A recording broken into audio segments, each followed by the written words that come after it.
Once upon a time I was born.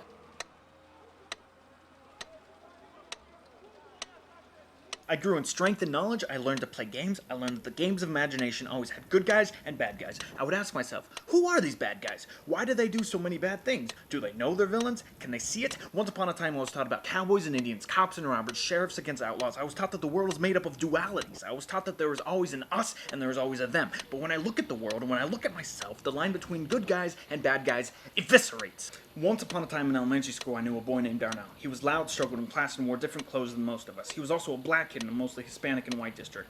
One day, he stole my beloved Jacksonville Jaguars pencil. So I used this incident to prove to myself that he was a bully. My friends and I told ourselves he was the bad guy. He was the villain in our little world.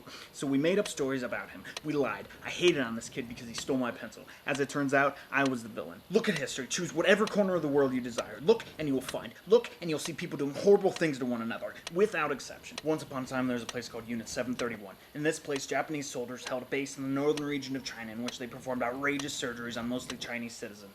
Freakish experiments too bizarre and obscene to describe were committed in that hell. Scores of children were slowly tortured in front of their parents' eyes. Thousands died painful, humiliating deaths. Years later, when questioned about the children he tortured, one soldier admitted, "Yeah, of course there were experiments on children, but probably their fathers were spies." Yeah, probably.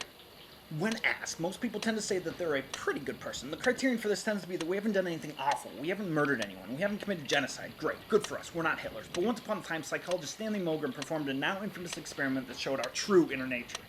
He gathered a group of people together to act as teachers to a group of, quote, volunteers. When the volunteers answered certain questions incorrectly, the teachers were told to administer an electrical shock to their test subject.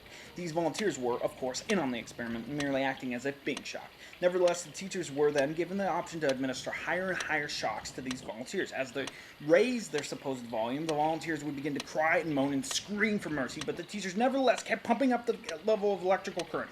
They raised the levels to torturous and what would have been fatal levels. Years later, many of these teachers had horrific struggles coping with what they found themselves capable of doing.